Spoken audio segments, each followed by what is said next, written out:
want to kind of share my experience with St. Jude last year, with some of your thoughts at ease and maybe even scare you a little bit. But my thoughts, no matter what anybody said, we had everyone telling us that it was going to be a great experience. There's, you're going to walk through, everything's clean, you're going to see how we work and survival rate and all these things. But in my mind, I thought, I'm going to see someone coming in with a child, distraught, inconsolable, fearful. I was going to see someone leaving that had just lost a child. I was going to hear a child screaming. I was going to smell that smell, you know what I'm talking about when you walk in the hospital, that somebody died situation. And that was really scary for me because we were expecting. I was here. As soon as I got home, we had my little girl Preston. And so I was fearful. When we got there, we got to the lobby, and I was like, of course the lobby's going to be nice. That's where all the pictures are taken. But as we started winding through the hallways and going to different rooms and listening to our tour guide, I found that I was wrong. It was a place of hope, a place of healing, a place of kindness. Now, strategically, the last stop that you'll go on the tour is the gift shop. And that's great planning because you really want to buy something. But at that point where I was mentally, I had to leave. So I walked around, and in case anybody's looking for this area, I'll tell you exactly where it is. You walk out, the bus will be right there by the gift shop. You turn to the right, and behind me, I had a face and a reality of the gifts that I give to St. Jude. I've been giving for years. That it was about hope and survival and happiness. It wasn't about suffering. It wasn't about pain. And that mattered to me. This is the earthquake in Haiti. A lot of people gave a lot of money right away because there was tragedy and suffering. We want to give as soon as we possibly can to that. That's a very short-term reason and a short-term thing. And there's nothing wrong with that. That's fantastic. But you got to differentiate the reasons why we give.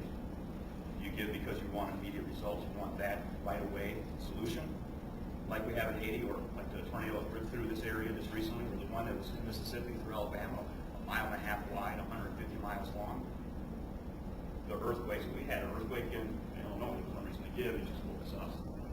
But it was unusual. So those are some really good reasons to give right away and have the result.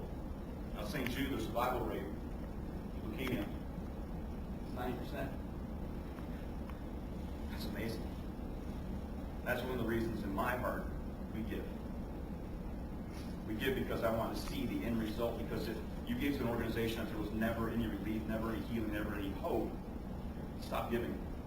How many people are still giving to Katrina? Not me either. But there's still houses without windows, and there's still people that are living in shelters because of that. Because we didn't see any immediate result, we stopped giving. Here at this organization, we see we can get that stuff every single month that you're giving as an ambassador to them. I see the immediate result in a change by Isaiah every time I visit him. I can't get enough of that kid. I see the immediate result in survivors that were victims of domestic abuse when I speak, especially after I get off stage and I have to hear their stories. And as a man, that angers me that they had spent so much time with a little boy that thought he was a man. I give freely of my time because of my children.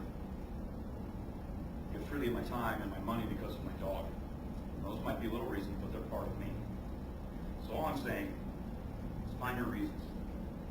Know why you're giving so you continue to give. Know your reasons, and you'll tell people to give. Know your reasons, and you'll have reasons. Now, I didn't think it was fair that I just shared my son as a superstar. So I'm going to end this with the prettiest girl in the world. Hear what anybody says. This is her first birthday. Presley, is your cake good? You never have to buy it. Is your cake good? Like what really cool is